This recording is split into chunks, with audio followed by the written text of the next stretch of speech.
So lekker om saam met julle te wees.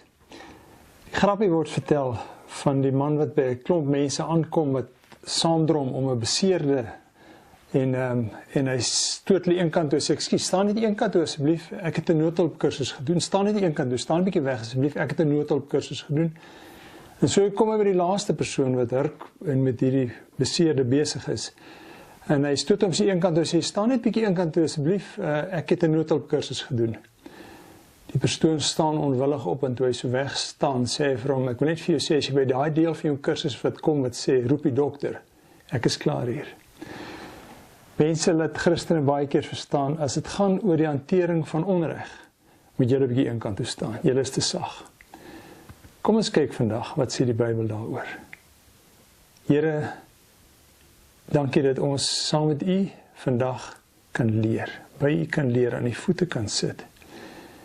En wil U op 'n besondere manier met ons praat. Ons is hier by die wese, die hart van die evangelie. Dis waarvoor U gekom het en ons wil na U luister. Ons wil U nie laat een kant toe staan nie. Ons wil net aan die voete sit en sê, praat Here. Die diensknegt, die dienares luister. In Jesus se naam. Amen. Ons leer in Handelinge 'n baie interessante persoon ken. Sy naam was Stefanus. Hy was een van die eerste diakens gewees. En baie keer dink mense die diaken is maar so 'n bietjie Christen in opleiding nog. Hy is nog nie waar 'n ouderling is nie. Maar as ons na Stefanus kyk, besef ons dat dit nie die waarheid is nie. Hy is 'n merkwaardige man gewees wat 'n groot vrymoedigheid gehad het vir die Here. En op 'n plek mense hom aan en begin met hom te stry. En die Bybel sê in Handelinge 7, hy was so vaardig geweest dat hulle nie met hom kon stry nie. En toe begin hulle die skare teen hom opmaak en hulle begin vir mense sê, hierdie man leer verkeerde goed oor Moses. Wat hy sê oor Moses is nie waar nie. Hy het nie respek vir Moses nie. En dan roep hulle hom een kant toe en sê vir hom, die leiers, geestelike leiers van die volk, so stel jou saak, wat wil jy vir ons sê? En dan het hy 'n lang gedeelte van seker meer as 50 verse, waar hy met hulle praat oor die pad wat God geloop het met die volk. Die rol wat profete gespeel het, spesifiek die rol wat Moses gespeel het, en die geweldige agting wat hy vir Moses het. En dan eindig hy sy lang gesprek om te sê, die probleem is nie Moses nie, die probleem is julle. Julle is halstarrig. God praat deur die profete, hy wys vir ons duidelike tekens na Jesus toe, en julle wil dit nie raak sien nie. Julle vervolg mense wat julle die waarheid probeer leer. Nou ja, toe is die gord gaar. En dan lees ons Handelinge 7 van vers 54 af. Toe die lede van die Joodse raad dit hoor, het hulle van woede op hulle tande gekners. Maar Stefanus, vol van die Heilige Gees, het opgekyk na die hemel en die heerlikheid van God gesien en Jesus wat aan die regterhand van God staan. Kyk, het hy gesê, ek sien die hemel geopen en die seun van die mens wat aan die regterhand van God staan. Toe het hulle hard geskreeu en hulle ore toegedruk. Soos een man het hulle op hom afgestorm, hom uit die stad uitgesleep en hom gestenig. Die getuies het hulle klere neergesit by 'n jong man met die naam Saulus. Terwyl hulle vir Stefanus stenig, het hy geroep, Here Jesus, ontvang my gees. Toe het hy op sy knieë neergesak en hard uitgeroep, Here, moet hulle tog nie hierdie sonde toereken nie. Met hierdie woorde het hy gesterf. Dan begin hoofstuk 8 net daarna. Ook Saulus het hierdie moord goedgekeur. Daardie dag het daar 'n ewige vervolging van die gemeente in Jerusalem begin. Al die gelowiges, behalwe die apostels, is uitmekaar gejaag en verstrooi oor die gebiede van Judea en Samaria. Godvreesende mense het Stefanus begrawe en daar's baie oor hom gerou. Saulus het die kerk probeer uitroei. Hy het van huis tot huis gegaan, mans en vrouens laat uitsleep en hulle in die tronk laat sit. En dan slaan ons 'n stukkie oor, 'n paar ander gebeure, bekerings wat daar was, byvoorbeeld met die hofdienaar van Ethiopië. En dan hoofstuk 9 lees ons hierdie gedeelte verder van Saulus. Intussen het Saulus soos 'n besetene voortgegaan om die volgelinge van die Here met die dood te dreig. Hy het na die hoëpriester toe gegaan en van hom bekendstellingsbriewe aan die sinagoges in Damaskus gevra. Sy doel was om al die aanhangers van die leer van die Here wat hy daar kry, mans sowel as vrouens, gevange te neem en in Jerusalem toe te bring. Toe hy op reis naby Damaskus kom, het daar skielik 'n lig uit die hemel op hom gestraal. Hy het op die grond neergeval en 'n stem vir hom hoor sê, Saul, Saul, waarom vervolg jy my? Wie is u, Here? Vra hy toe. Ek is Jesus, antwoord hy. Dis vir my wat jy vervolg. Dit is hard vir jou om teen die prikkels te skop. Maar staan op en gaan na die stad toe. Daar sal vir jou gesê word wat jy moet doen.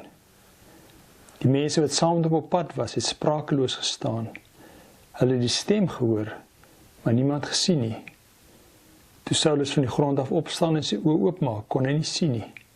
Hulle het sy hand gevat en hom na Damaskus toe gelei. 3 dae lank kon hy nie sien nie.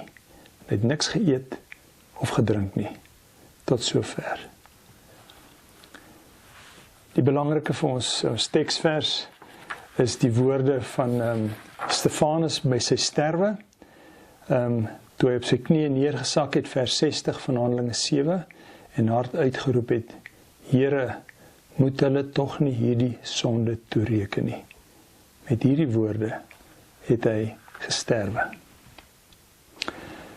Toe ek in die laerskool was, het die skool 'n dam gehad. 'n Ou dam wat nie meer gebruik was nie, met so 'n breë wal. En so 1-2 keer 'n jaar het jy net gesien pouse, skielik is daar 'n magdom kinders wat in die rigting van die dam beweeg. En dan weet jy, dis weer tyd. Dan is dit 2 van die kinders wat een of ander onmin het, 'n verskil van mening, en dan besluit hulle vandag is die dag. Dan gaan hulle dam toe, klim in die dam, en dan klaar hulle die ding met hulle vuiste uit. En die hele skool gaan sit op hierdie breë walle. En daai hantering van konflik, het dit nie gegaan oor wie reg is nie. Dit het gaan oor wie die sterkste is. En as jy die ander een gewen het, dan maak nie saak wat sy argumente is nie, of hulle reg was of nie, hy moet dit in sy sak steek. Die een wat wen, sy standpunt is die een wat geld. So as jy nie jou sin kry nie, moet jy net beter maniere kry om jou te laat geld en deur geweld. Dis hoe dit instinktief met ons is. Die Bybel het egter 'n ander siening. Nou, Stefanus was 'n besondere mens gewees, en ons sien dat hy 'n groot rol gespeel het. Hy was 'n diaken, en nou hulle werk was gewees juis om na mense in nood om te sien. Mense wat sukkel te help. So die feit dat hy hier op die punt staan waar hy vir sy lewe moet veg, moet praat, en hy moet mooi praat, anders is hy dood, hy het dit geweet voor die tyd. Is nie reg nie. Hierdie mense wat hom vervolg, is mense wat absoluut die grootste onreg denkbaar aan hom doen. En hy verduidelik vir hulle op 'n punt, besef hy, hulle luister nie eens nie, hulle het klaar besluit. En dan sê hy vir hulle duidelik waarmee hulle besig is, en dan is die praat verby, en stenig hulle hom. Nou, stenig is 'n verskriklik wrede manier van die onmin hanteer. As jy nou praat van geweld en van vuiste, die Bybel sê dit vir hulle om hulle te help, om dit vir hulle makliker te maak, om hom dood te gooi, sodat hulle niks het wat hulle beperk nie, het hulle swaar klere, jasse en so aan uitgetrek, sodat hulle ordentlik met gemak hulle klippe kon gooi. Maar hulle kon nie die jasse sommer daar neersit nie, is dierjasse, en iemand sal dit vat en dit steel, en daarom het hulle gesit aan die voete van iemand en sê, toe maar, doen julle werk, is pyk wat julle doen, ek sal julle jasse oppas. En hierdie jasse is aan die voete gesit van die jong man, Saulus. En hy het hulle gehelp om hulle werk goed te doen, en hulle het hulle werk ook goed gedoen. Hulle het hulle klippe akkuraat gegooi, en Stefanus is so getref dat jy kon sien, hy begin te sterf, hulle hou aan tot hy dood is verskriklik. En dan, toe hy op die punt is om te sterf, en hy weet dis die einde, toe is dit sy kans om te sê, Here, hierdie is nie reg nie. Hierdie is absolute onreg. Hierdie mense kan nie meer wegkom nie. Wil u nie op 'n manier hulle terugkry nie? Op u manier, op u tyd, ek gee nie om wanneer u dit doen nie. Hy wil eintlik vir die Here sê, Here, vat hulle dam toe en gaan sorteer hulle uit. Hierdie is verkeerd. Dis wat hy moes sê, en as hy dit sou sê, sou ons totaal verstaan. Hy gaan nie daai rigting nie. Sy woorde aanvanklik is dat hy vir die Here sê, Here, ek kom nou na u toe. Ek weet, dis sy manier om te sê, die dood bedreig my nou. Ek is nou op pad na u toe. Is dit nie mooi nie? En dan die woorde wat Jesus aan die kruis gebruik het. Vader, vergeef hulle weet nie wat hulle doen nie. Sy woorde was, Here, moet hulle tog nie hierdie sonde toereken nie. En dan sterf hy. Nou, een van die manne wat geweld as opsie wou gebruik het, was natuurlik Saulus gewees. Later Paulus, hier word hy nog Saulus genoem. En hy het die Christene met geweld vervolg. Dis opmerklik hoe baie die Bybel praat oor hoe gewelddadig hy was, hoeveel mag hy gebruik het. En hy gaan groot. Hy besef net, as hy vir God se eer veg, dan veg hy dit deur te ontslae te raak van almal wat nie in hom glo nie deur geweld. En onder andere kry hy toe die inisiatief om meer as 200 km vandaan van Jerusalem af is Damaskus, om Damaskus toe te gaan, en sommer die Christene daar ook te gaan kry, hulle fisies met geweld te gaan haal, hy moes 'n geweldige klomp mense saam met hom gevat het, met geweld die Christene te gaan haal, Jerusalem toe te bring, en hierdie mense gepaste verhoor en die straf te gee wat hulle verdien. Dis hoe hy voel, hy vir God se eer veg. Nou, Damaskus is so 200 km, hy het so 44 km 'n dag beweeg, en so op die 5de dag, toe is Damaskus hier in hulle vizier. En net toe hulle al regmaak, die Christene in Damaskus het geweet, hulle is op pad, dis 'n geweldige logistiek, so lank al vooraf het uitgelek, dat hierdie die plan is, so die mense het geweet, hulle was verskriklik bang geweest, ons sien dit later ook, en hy is nou op die punt om sy plan uit te voer. En hier skielik is daar 'n lig wat uit die hemel straal op hom. En hierdie woorde wat vanuit die hemel kom. Saul, Saul, waarom vervolg jy my? Sy woorde is, wie is die Here? Hy sê, ek is Jesus wat jy vervolg. Maar dan kom daar 'n baie interessante ding. Ek het die sinnetjie gelees, hy is nie in die 83 vertaling, hy is wel in die 53 vertaling, want die oorspronklike geskrifte wat hulle gebruik het vir die vertaling, het in die 83 vertaling het nie hierdie in nie, en om goeie rede. Maar daar is 'n sinnetjie in wat sê, dit is hard vir jou om teen die prikkels te skop. Dit sê die 53 vertaling, die 83 vertaling het nie in nie. En die mens verstaan dit, want hulle wou op 'n manier verklaar, hoe dit gekom dat Jesus net uit die bloute met hom praat. Ek meen, hulle het niks vir mekaar te sê gehad nie. En daai paar woorde is hard vir hom teen die prikkels te skop, beteken, Jesus is lankal met hom besig en hy het dit geweet. In sy agterkop, in sy diepste self het hy geweet, soos Nicodemus ook, hierdie ons is reg. Nicodemus was een van die wat Jesus aangekla het, maar dan word in Johannes 3 vertel dat Nicodemus in die nag na Jesus gekom het en vir hom gevra het, hoe kom mens in die hemel? Hy het nie vrymoedigheid gehad om in die dag te doen nie. So op 'n manier het hy geweet, ons maak 'n bespotting van Jesus, ons maak sy lewe ondraaglik, maar hierdie man het 'n punt beet, hierdie man is reg. En daarom het Nicodemus na hom toe gekom. En ons weet dus dat Jesus met Saulus besig was, dat iets gebeur, wat maak dat die ding Saulus nie kon los nie. Jesus sê dis vir hom, ek is met jou besig, en jy staan dit teen, jy skop teen die prikkels. Dis nou tyd, die tyd is verby, jy kan jou lewe vir my gee. Wat is hierdie prikkels waarteen hy geskop het? Wel, in die konteks van hierdie stuk, is dit hierdie woorde van Stefanus. Want dit was heeltemal teen die grein, en toe hy gereed is vir wraak, want hy het gesien hoe driftig Stefanus praat, toe hy sy boodskap verduidelik het, en skielik toe hy besig is om te sterf, toe word hy skielik sag, toe is hy skielik vol vergewensgesindheid, en Paulus kon dit glad nie verstaan nie. As die man net wil terugveg, en jy sorg dat jy sterker mense kry wat hom kan veg, dan kan jy tevrede voel as jy hom gewen het. Maar hoe veg jy teen 'n man wat nie beklei nie? 'n man wat nie bang is vir jou geweld nie. Dis jy so geweld werk. Jy vrees my en jy staan terug en jy gee pad en jy gee my toe. Hierdie man skrik nie vir geweld nie. Inteendeel, hy vergewe, hy sê, Vader, vergewe hulle. En die Bybel sê, met hierdie woorde op sy lippe, is hy dood. Saulus toe is die getuie van dit. Hy staan die mense sy jasse en oppas daar by hulle. Hy hoor hom hierdie woorde sê. En op 'n manier hak dit by hom vas. Wat hierna gebeur, is iets ongeloofliks. Ons sou kon sê wat hierna gebeur is die rede waarom ons vandag hier is en ons Christen is. Wat toe gebeur? Paulus kry toe die roeping om die evangelie die wêreld in te dra. En net na hierdie hoofstuk begin hy met sy bediening.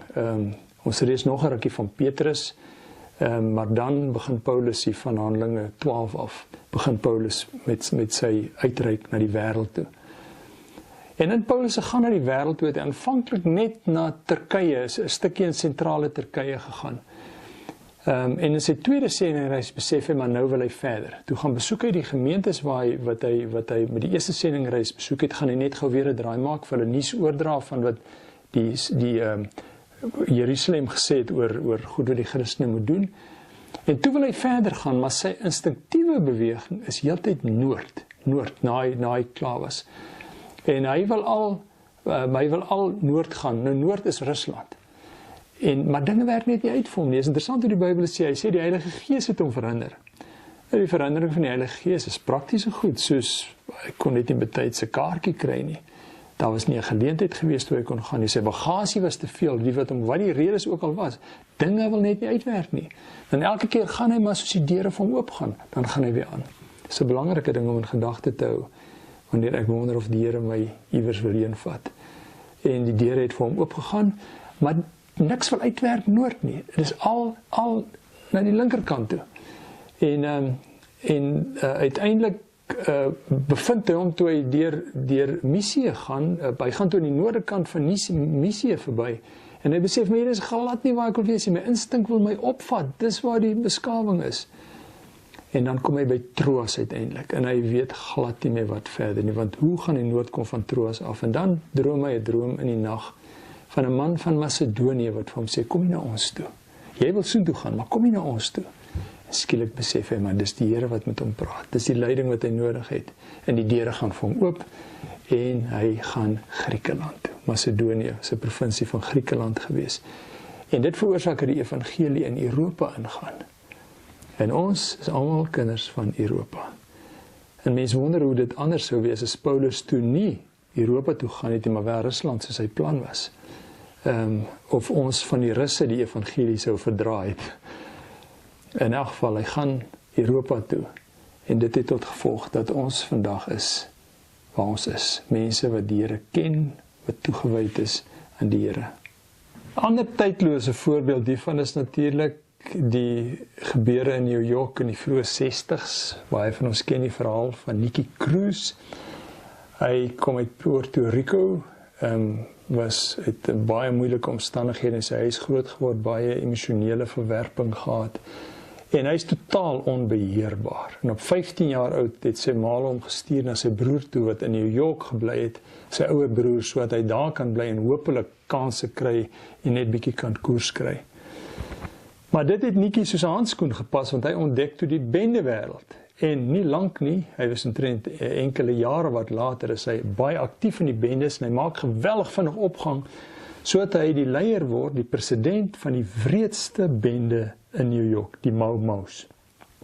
Hulle instellingsrituele was iets soos niemand anders gehad het nie. Dit was verskriklik wreed en byna onmoontlik geweest. En Nicky voer 'n skrikbewind. Hy is so berug soos nog iets. Dan kom 'n prediker, David Wilkerson, en hy het die roeping om onder die bendes te werk. En hy begin onder andere sy pad kruis toe ook Nicky se, en Nicky hou niks van hom nie. En by 2 geleenthede wat David met Nicky oor die Here probeer praat het Nicky hom deur die gesig geslaan. 'n Ander keer het Nicky gedreig om hom dood te maak met sy mes, en toe sê David vir hom, jy kan my met daai mes, jy's reg, ek weet, jy kan my met daai mes in 1000 stukkies sny, en elkeen van daai stukkies hier uitpak, en elkeen van daai stukkies gaan sê, ek het jou lief.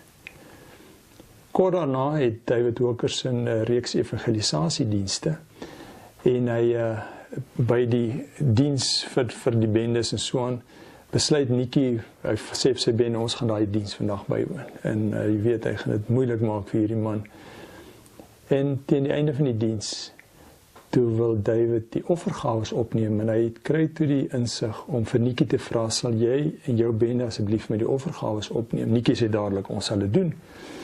En nou ja, dis interessant, met die opneem van die offergawes op plekke, as iemand nie genoeg gee nie, het Nikkie vir hom gesê, kom, jy kan nog, jy gee nog, en hulle was so bang vir hom gewees, hy het 'n massiewe offergawe opgeneem, en daar's 'n uitgang, wat jy kan uitgaan uit die plek uit, en daar sê sy mede-bende genote vir hom, goed, ons het die geld, kom ons gaan, dis hoekom ons hier is.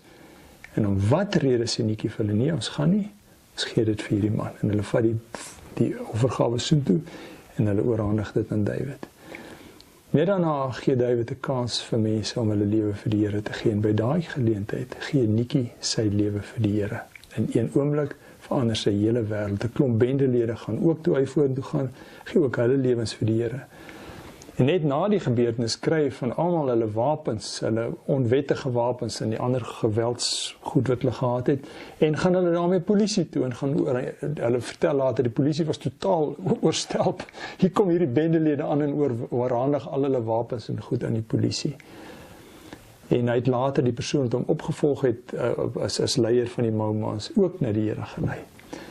Nikkie Campbell is vandag 85 jaar oud. En baie van ons ken die verhaal, ken die boek as 50 miljoen eksemplare van Run Baby Run verkoop. Dat dit alles begin het met David Wilkerson, wat in spite van die geweld teen hom vir Nikkie gesê, die Here het jou lief, hy sal jou altyd lief hê.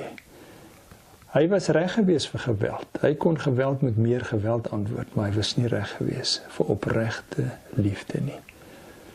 En dit is ons Christus uitdaging. Dit is ons produk waarmee ons in die wêreld gaan. En ons wat baie keer ook uitgelewer is aan onreg. En mense wat misbruik van ons maak.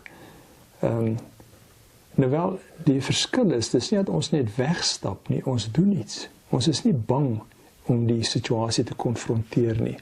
Maar dit wat ons beskikking, is dit wat ons Here vir ons gedoen het. Toe hy in die kruis gesê het, vergewe hulle Vader. En toe ek met my sonde na hom kom en hy vir my sê, ek vergewe jou, dis reg, ek sal vir jou sterf. Die onreg moes gedra word, hy die onreg kom dra. En dis ons uitdagings Christen om te verstaan dat die Here vir ons veg, dis nie ons wat dit doen nie. Maar wanneer ons dit doen, dan skuif ons die hele wêreld. En ons is in 'n land waar daar baie geweld is, baie agterdog. Ons is so gewoond, baie meer as ander lande in Afrika, as jy in Mosambiek en selfs in Angola kom, daar is nie konflik tussen die mense nie. Hulle is baie keer net een volk. Ons kom uit 'n agtergrond waar dit 'n klomp volke is, wat heeltyd besig was om die ander se goed te probeer oorneem. Daar's baie woede, baie aggressie. En in daai wêreld word ons as Christene geroep om dit wat ons kosbaarste skat is, uit te dra aan mense. Mag die Here vir ons wysheid gee, en mag hy vir ons gebruik. Here, dankie, dat ons weet, ons is nou by die hart van die evangelie. Hierdie is waarvoor u gekom het. Dankie dat u vir ons op 'n manier dit kom reggemaak het, wat ons nooit sal verstaan nie.